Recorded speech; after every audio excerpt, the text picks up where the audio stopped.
Bismillahirrahmanirrahim. Assalamualaikum warahmatullahi wabarakatuh. Pernahkah kita merenungkan bahwa tempat yang berjarak 500 tahun perjalanan dari muka bumi itu adalah tempat sebuah negeri di mana makhluk-makhluk mulia yang tinggal, yakni tempatnya para malaikat. Namun sebelum lanjut, alangkah baiknya tekan tombol like, comment, dan subscribe terlebih dahulu agar kami lebih semangat lagi membuat konten-konten kebaikan seperti ini. Jika sudah, langsung saja ke ceritanya. Allah Subhanahu wa Ta'ala menciptakan malaikat dari cahaya, namun tidak dijelaskan rincian tentang hal ini, dan kita tidak dibebani syariat untuk mencari tahu tentang hal ini.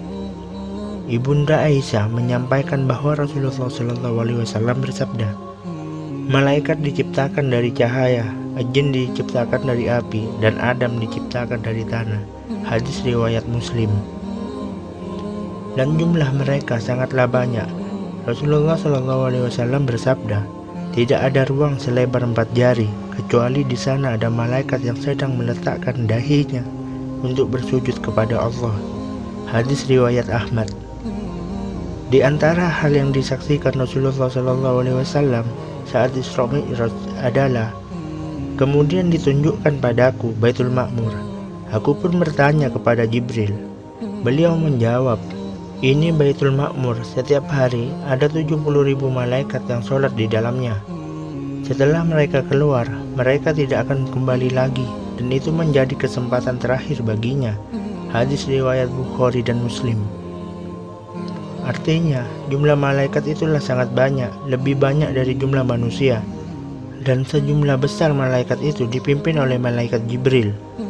Al-Quran dan Sunnah menyebutkan beberapa malaikat yang hendaknya dikenal oleh kaum muslimin, yaitu malaikat Jibril, Israfil, Maut, Munkar dan Nakir, Raqib dan Atid, Ridwan dan Malik. Mereka malaikat-malaikat yang tak pernah lalai dari apa yang diperintahkan, dan tidak pula mereka memaksiati Tuhannya.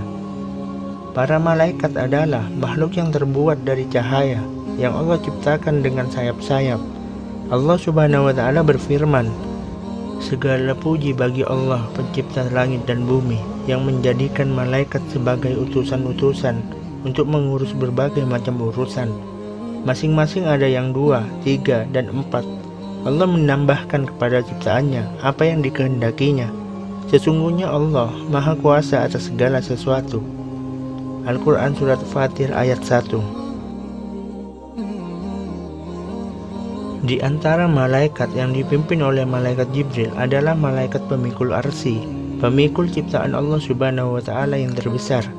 Rasulullah SAW bersabda, aku diizinkan untuk menceritakan tentang salah satu malaikat Allah pemikul arsy, yaitu antara daging telinga dengan pundaknya sejauh 700 tahun perjalanan.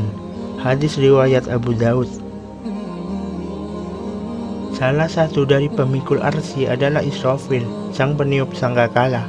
Diameternya adalah antara langit dan bumi, sedangkan jarak langit dan bumi adalah 500 tahun perjalanan dengan kuda yang tercepat. Dari Al-Abbas bin Abdul Muttalib, Rasulullah SAW bersabda, apakah kalian tahu jarak antara langit dan bumi? Para sahabat menjawab, Allah dan Rasulnya lah yang mengetahui.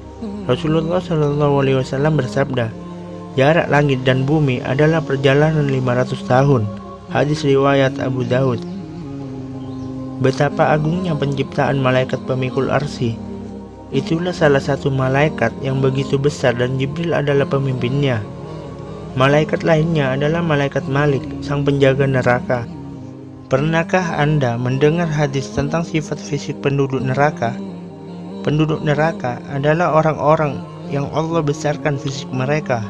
Dari Abu Hurairah radhiyallahu anhu, Rasulullah SAW bersabda, jarak antara 2 ujung pundak orang kafir di dalam neraka sejauh perjalanan 3 hari yang ditempuh penunggang kuda yang larinya cepat.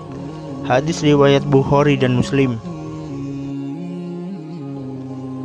Allah Subhanahu wa Ta'ala besarkan jisim mereka agar azab yang mereka derita lebih maksimal dan lebih terasa di setiap lekuk dan jengkal tubuhnya.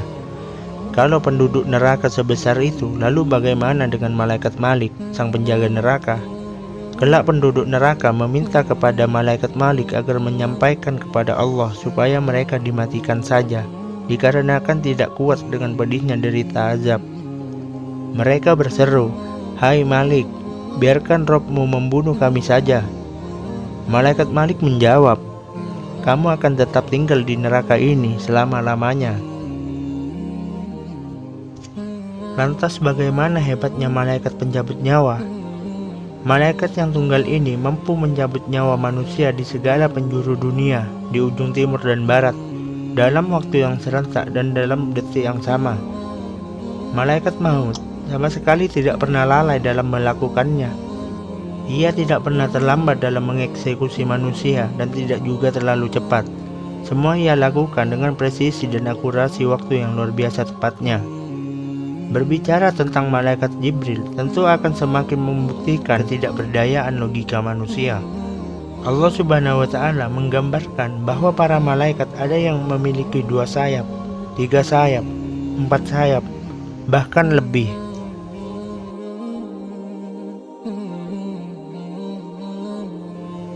Sedangkan akal manusia hanya mampu menggambarkan mereka dengan 2 sayap saja, yakni kiri dan kanan. Apalagi 600 sayap seperti malaikat Jibril. Rasulullah SAW bersabda, "Saya melihat Jibril dalam wujud aslinya.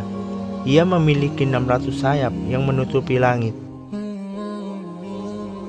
Ibunda Aisyah radhiyallahu anhu pernah bertanya kepada kekasihnya Rasulullah SAW tentang 2 ayat di dalam Al-Quran, yakni ayat dalam At-Takwir. Dan sesungguhnya Muhammad melihat Jibril di ufuk yang terang. Dan sesungguhnya Muhammad telah melihat Jibril itu dalam rupanya yang asli. Rasulullah SAW menjawab, "Itulah Jibril yang tak pernah kulihat dalam wujud aslinya, kecuali pada kesempatan itu saja. Aku melihatnya turun dari langit, di mana tubuhnya yang besar memenuhi ruang antara langit dan bumi." Hadis riwayat Muslim. Rasulullah SAW melihat Jibril dengan bentuk aslinya. Dia memiliki 600 sayap. Setiap satu sayapnya dapat menutupi ufuk. Dari sayapnya berjatuhan mutiara dan yakut dengan beragam warna. Hadis riwayat Ahmad. Allah Subhanahu wa Ta'ala mensifati malaikat Jibril dengan firman-Nya, "Sesungguhnya Al-Quran itu benar-benar firman Allah yang dibawa oleh utusan yang mulia Jibril, yang mempunyai kekuatan dan mempunyai kedudukan tinggi di sisi Allah, yang mempunyai arsy, yang ditaati di sana di alam malaikat lagi dipercaya." Al-Quran Surat At-Takwir ayat 19-21. Di dalam Sahih Bukhari juga disebutkan dari Abu Hurairah radhiyallahu anhu bahwasanya Rasulullah SAW bersabda, "Jika Allah mencintai seorang hamba, maka ia memanggil Jibril dan berfirman bahwasanya Allah mencintai fulan, maka cintailah fulan." Dan Jibril pun mencintainya. Kemudian Jibril pun mengumumkan kepada penghuni langit bahwasanya Allah mencintai fulan, maka cintailah ia. Dan para penghuni langit pun mencintai fulan. Kemudian dikabulkanlah permohonannya di dunia. Hadis riwayat Bukhari. Ketika Jibril menyuruh kepada para malaikat untuk mencintai seorang hamba, maka seluruh malaikat penghuni langit akan tunduk kepadanya. Sahabat yang beriman, semoga Allah Subhanahu wa Ta'ala selalu melindungi kita dari mara bahaya. Amin ya rabbal alamin.